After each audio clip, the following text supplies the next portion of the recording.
નકલી નોટ ઝડપાવાના કેસમાં Ahmedabad crime branch કે જેને મોટી સફળતા મળી છે. ક્રાઇમ બ્રાન્ચે મોટી કાર્યવાહી કરી. આરોપી પ્રદીપ જોટાંગિયા સહિત આરોપીઓની પૂછપરછ તેજ કરવામાં આવી છે. સમગ્ર કેસમાં હવે સ્ટેટ અને સેન્ટ્રલ આઈબી, એનઆઈએ અને આરબીઆઈ ઇન્ટેલિજન્ટ યુનિટ પણ તપાસમાં જોડાઈ છે. ક્રાઇમ બ્રાન્ચે સુરત ચેરિટી કમિશન પાસેથી આરોપી પ્રદીપ જોટાંગિયાના ટ્રસ્ટની વિગતો મંગાવી, જેની નાણાકીય વ્યવહારોની તપાસ પણ કરવામાં આવશે.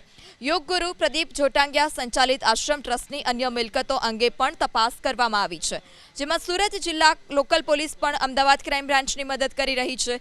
તપાસમાં એવો પણ ખુલાસો થયો છે કે નકલી ચલણી નોટો જલ્દી ઝડપાય નહીં તે માટે છાપવામાં બાર સિક્યુરિટી ફીચર્સનું પણ ખાસ ધ્યાન રાખવામાં આવતું હતું. તો નકલી ચલણી નોટોના તાર સુરત જિલ્લાના ધોરણપાડી ગામ સુધી પહોંચ્યા છે. સત્યમ યોગ આશ્રમમાં આ નકલી ચલણી નોટો છાપવાનું કૌભાંડ ચાલતું, ત્યારે ગઈકાલે જ આશ્રમના દરવાજા સામાન્ય જનતા માટે બંધ કરી દેવામાં આવ્યા. આશ્રમમાં મૂકેલી મોંઘીદાટ કાર પણ ગાયબ થઈ ગઈ છે. તો એક મહિલા દરવાજા પર લખાણ લખતી હોય તેવો વિડીયો પણ ગ્રામજનોએ ઉતાર્યો. ગ્રામજનોએ પણ પંચાયતમાં એક બેઠક કરી રોષ ઠાલવ્યો.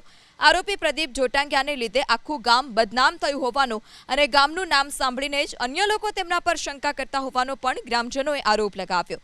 ગ્રામજનોનું તો ત્યાં સુધી કહેવું છે કે જ્યારે પણ તેઓ 500 રૂપિયા આપીને સામાન ખરીદે છે તો વેપારીઓ વારંવાર તે નોટ ચેક કરે છે.